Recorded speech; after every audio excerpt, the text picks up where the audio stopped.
audiobook titled The Princess and the Knight. Author Carlos Usín. Translator Nicole Halton. Narrator Subhash Chander. Publisher TekTime. The Princess and the Knight. In a far-off land, desolate and cold, there lived a beautiful princess with her 2 children whom she adored and pampered. The princess's whole life was dedicated to caring for her children, ensuring that they lacked for nothing. Each day she awoke early and personally accompanied her children to the schoolrooms where their teachers provided them with the best education a noble could receive. Science, the arts, and humanities were just a few of the subjects that the children studied. The princess paid careful attention to this aspect of her children's lives, knowing that in the future they would assume positions in the government, possibly even in distant, unknown kingdoms. The princess lived alone since her husband, the prince, was always abroad, embarking on strange adventures, hunting exotic animals in faraway lands, or sparring with fantastical, multi-headed monsters. His desire for adventure and conquest knew no bounds. But the princess was happy that her husband travelled so much, since his manner was crude and violent.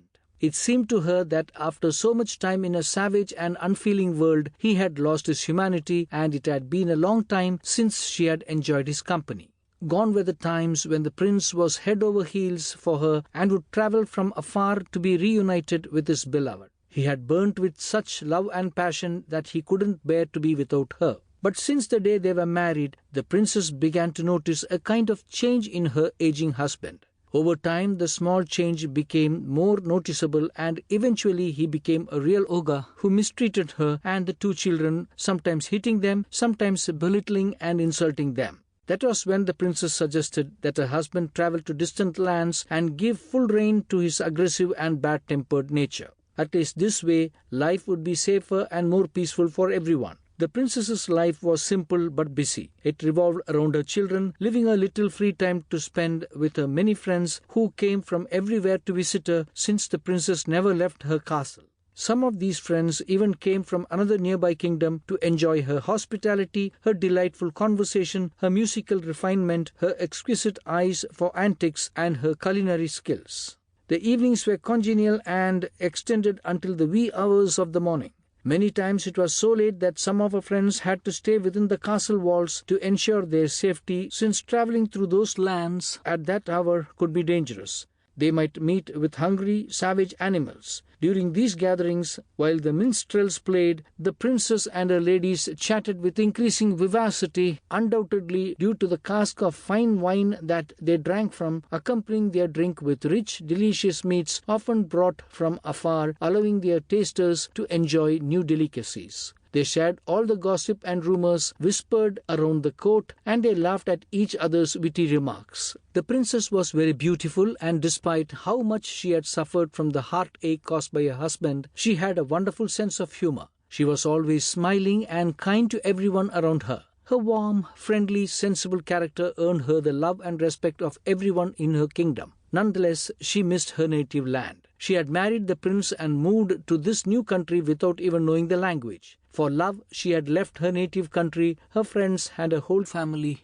a kingdom full of light, sun, and friendly, congenial, and welcoming people, to live in a faraway land that she did not know, full of serious, taciturn people, though they were well educated and respectful. One day she was walking through the castle gardens. From the top of a hill, she saw a mighty river in the distance, its deep, calm waters flowing by the base of the hill. She saw the people of the village crossing from one side to the other over a bridge. She thought that everything around her was beautiful, with a large, leafy forest just on the other side of the river, where she often took long walks, lost in deep thought about her future and that of her children, who often came with her.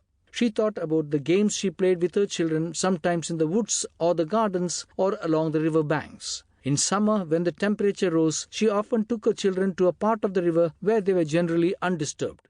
It wasn't too deep or dangerous, and it wasn't often visited by the villagers, many of whom fled from the water like a plague. The more adventurous among them usually went a little further down the river from where the princess and her family went.